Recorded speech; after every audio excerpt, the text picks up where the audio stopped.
அண்மை செய்தி. தமிழ்நாட்டில் இன்று 10 மாவட்டங்களில் கனமழைக்கு வாய்ப்பிருப்பதாக சென்னை வானிலை ஆய்வு மையம் தெரிவித்திருக்கிறது. மேலும் விவரங்களோடு இணைகிறார் செய்தியாளர் வெங்கட்ரமணன். வணக்கம் வெங்கட்ரமணன். 10 மாவட்டங்களில் இன்று கனமழைக்கு எச்சரிக்கை விடுக்கப்பட்டிருக்கிறது. எந்தெந்த மாவட்டங்களில்? வணக்கம். தெற்கு வங்கக்கடல் பகுதிகளின் மேல் வளிமண்டல மேலடுக்கு சுழற்சி நிலவி வருவதன் காரணமாக தமிழகத்தில் இன்று முதல் அடுத்த 4 நாட்களுக்கு கனமழைக்கு வாய்ப்பிருப்பதாக சென்னை வானிலை ஆய்வு மையம் தெரிவித்துள்ளது. இன்றைய தினத்தை பொறுத்தவரைக்கும் 10 மாவட்டங்களுக்கு கனமழைக்கான எச்சரிக்கை என்பது கொடுக்கப்பட்டிருக்கிறது.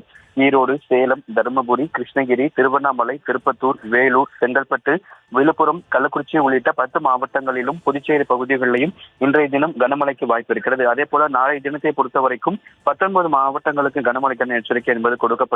18ஆம் தேதியை பொறுத்தவரைக்கும் நீலகிரி, ஈரோடு, கிருஷ்ணகிரி, தருமபுரி, சேலம், திருவண்ணாமலை, திருப்பத்தூர், வேலூர், கள்ளக்குறிச்சி, செங்கல்பட்டு, காஞ்சிபுரம் உள்ளிட்ட 11 மாவட்டங்களிலும் 19ஆம் தேதியை பொறுத்தவரைக்கும் திருவள்ளூர், ராணிப்பேட்டை, வேலூர், காஞ்சிபுரம் உள்ளிட்ட 4 மாவட்டங்களில் 19ஆம் தேதி மழைக்கு வாய்ப்பிருப்பதாக தெரிவிக்கப்பட்டிருக்கிறது. குறிப்பாக இந்த 4 நாட்களுமே கனமழை எச்சரிக்கை விடுக்கப்பட்டிருக்கூடிய மாவட்டங்களில் மழை பெய்யும் பொழுது 40 கிலோமீட்டர் வேகத்தில் பலத்த தரைக்காற்றுடன் கூடிய கனமழை பெய்யும் என சென்னை வானிலை ஆய்வு மையம் தெரிவித்துள்ளது. சென்னையை பொறுத்தவரைக்குமே நகரின் ஒரு சில பகுதிகளில் இரவு மற்றும் நள்ளிரவு நேரத்தில் இடி மின்னலுடன் கூடிய லேசான முதல் மிதமான மழைக்கு வாய்ப்பு இருப்பதாகவும், சென்னையில அதிகபட்சமாக மதிய நேரத்தில் வெயிலின் தாக்கம் சற்றே அதிகமாக இருக்கும் என சென்னை வானிலை ஆய்வு மையம் தெரிவித்துள்ளது. தற்போதைய சூழலை பொறுத்தவரைக்கும் தமிழகத்தில் 4 நாட்களுக்கு கனமழைக்கான எச்சரிக்கை கொடுக்கப்பட்டிருக்கிறது.